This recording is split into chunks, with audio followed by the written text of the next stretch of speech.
Good morning, students. This is Alok Sakya. Today we will learn Internet Services and Mobile Technologies Part 2.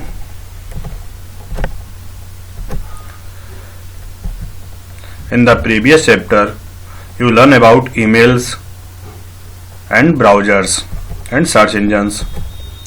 But in this part, we will learn about web services. So what is a web service? The term web service is either a service offered by an electronic device to another electronic device communicating with each other via the World Wide Web or a server running on a computer device. जैसा कि आप meaning से ही समझ सकते हैं, web service means services that is offered by using A website. वह सभी services जो है एक वेबसाइट के थ्रू हमें ऑफर की जाती है, उन सर्विसेज को कहते हैं वेब सर्विसेज। और a web service is a software service used to communicate between two devices on a network.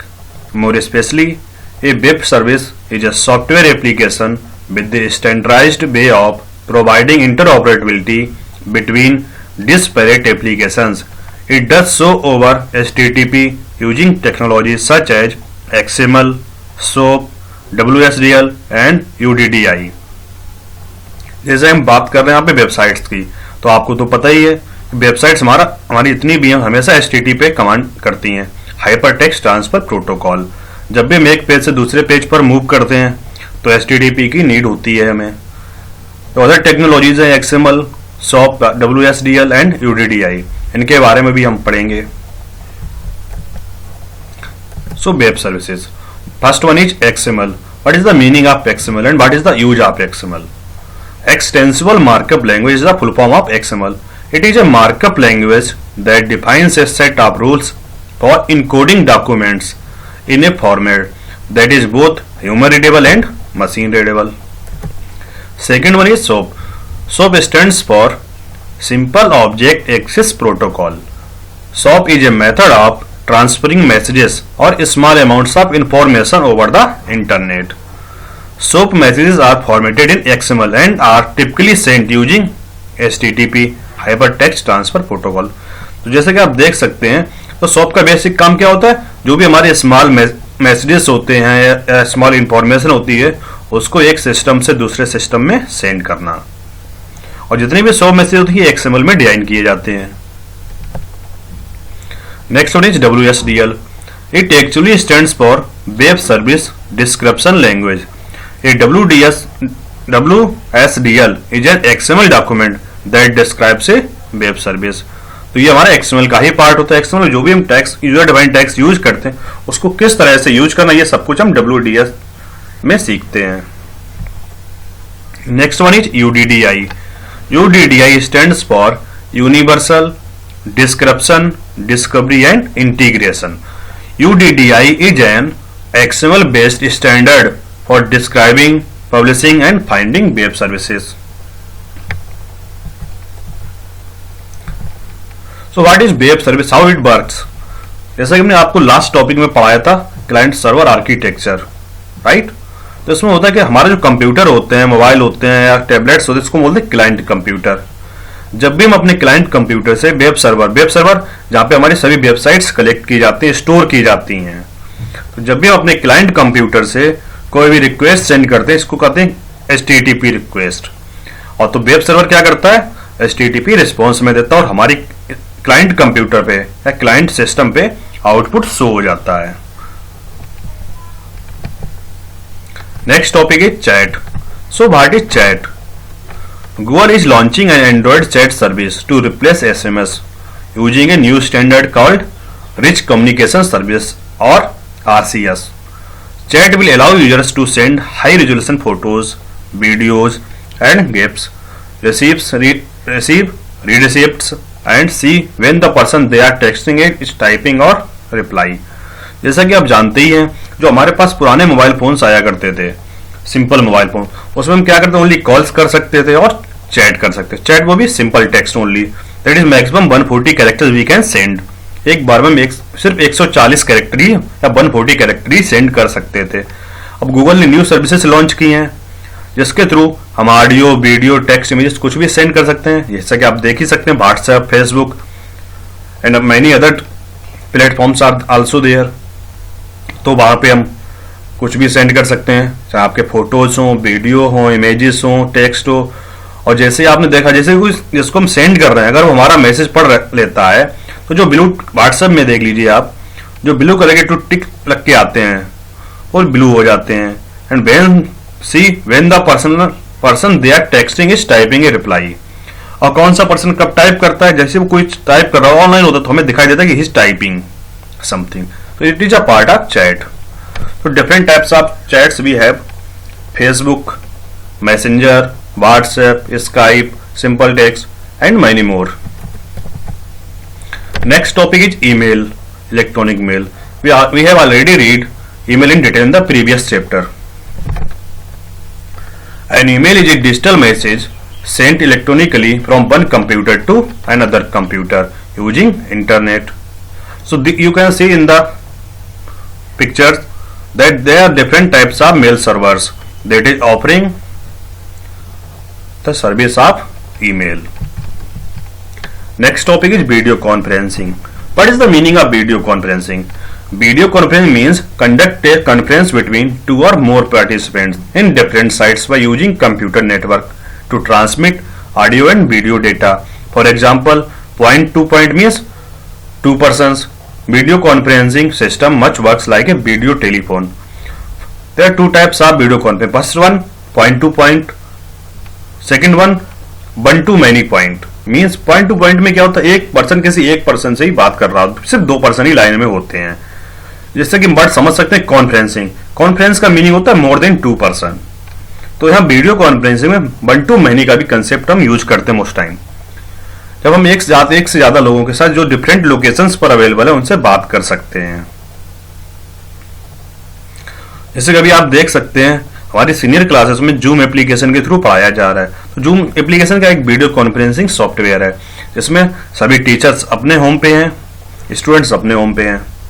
Teachers अपने घर से पढ़ाते हैं, स्टूडेंट्स पढ़ते हैं और एक साथ सभी कम्युनिकेट आपस में कर सकते हैं। This is the best example of video conferencing. Next topic e learning. E learning means electronic learning, जैसे कि आजकल आप सीख ही रहे हैं घर पे बैठे बैठे। E learning is learning utilizing electronic technologies to access educational curriculum outside of a traditional classroom. For example, Smart Class, Educom, YouTube and many websites. आजकल आप घर पे हैं और प्रॉपरली टाइम को यूटिलाइज करने के लिए आप इंटरनेट की हेल्प से बहुत सी वेबसाइट्स हैं जहां से आप अपने सिलेबस को पढ़ रहे हैं in the form of PDF, images and videos or audio. So what are the types of e-learning? And what are the benefits of e-learning? First one is introduce abstract concepts, industrial or technical input through videos, teaching aid resources, hands-on advanced technological tools, targets multiple intelligence, increase teacher effectiveness, face-to-face interaction laced with computer-aided learning, formative assessments, improves productivity in class, real-time learning, innovative teaching learning procedures. So these are the benefits of e-learning. हमारी book में क्या होता है, एक normal syllabus दिया जाता है कि इतना सिलेबस ही हमको पढ़ाना। अगर हम ई लर्निंग की बात करें तो हम सिलेबस से ज्यादा भी पढ़ा सकते हैं और डीपली पढ़ाते हैं, जिससे हमको जितना हमारे बॉन्डेड है उतना तो हमें पढ़ना ही पढ़ना, उससे ज्यादा भी सीख जाते हैं। So next topic is e banking. E banking means electronic banking, online banking also known as internet banking और web banking is an electronic payment system that enables customer of bank or other financial institutions to conduct a range of financial transactions through the financial institutions website. E-banking का meaning होता है online banking. जैसे हम किसी के account में पैसे transfer करना चाहते हैं, कुछ परचेज करना चाहते हैं, तो घर बैठे बैठे अपने मोबाइल से इंटरनेट बैंकिंग यूज कर सकते हैं। We have different other application that is used for UPI, credit card, for example phone pay, Google Pay, etc. So digital banking, online banking, internet banking, mobile banking, neo banking and e-banking, these are the type of online banking. Next one is e-shopping or online shopping. The activity of purchasing items from different websites on the internet is known as online shopping. जैसा कि हम जानते ही हैं, और हमें online shopping का meaning होता है हम घर बैठे बैठे बहुत सी वेबसाइट है जहां से कोई भी प्रोडक्ट देख सकते हैं, खरीद सकते हैं और विद इन टाइम भी हमारे घर पे डिलीवर हो जाता है. So some shopping websites are snapdeal.com, homeshop18, Jabong, Flipkart, Amazon, Paytm, Shopclues, Mitras and many more.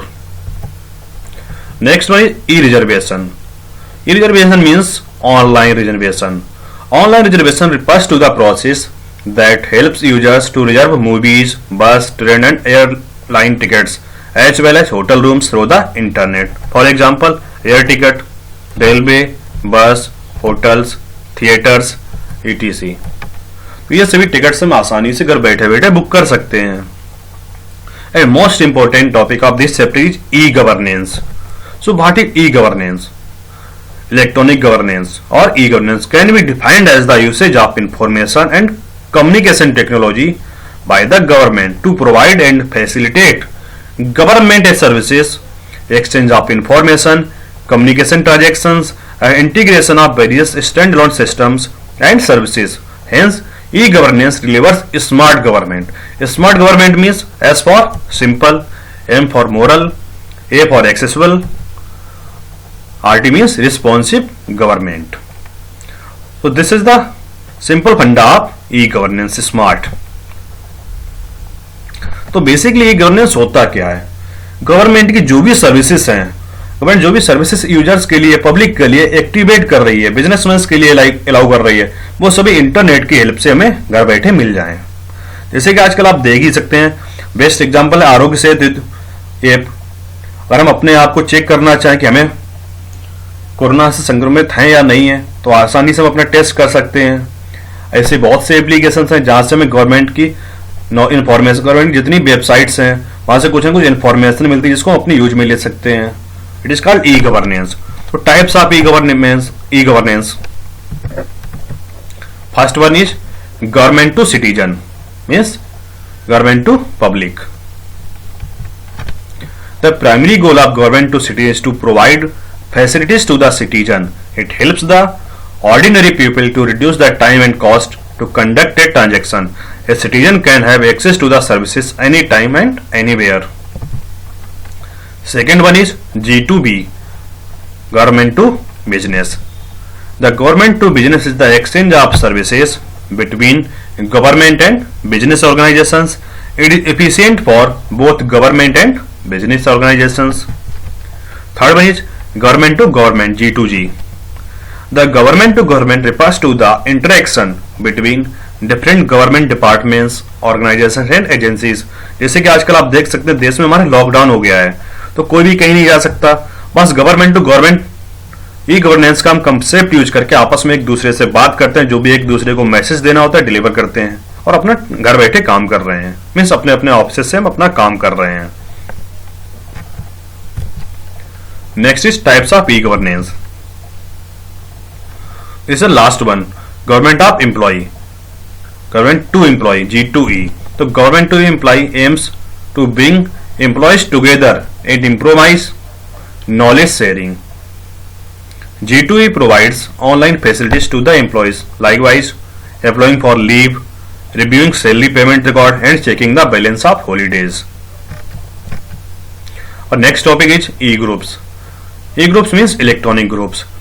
E-groups, it refers to an online environment where users sharing common views and ideas that come together to meet and discuss topics of their interest. For example, Google groups, WhatsApp groups, Facebook groups.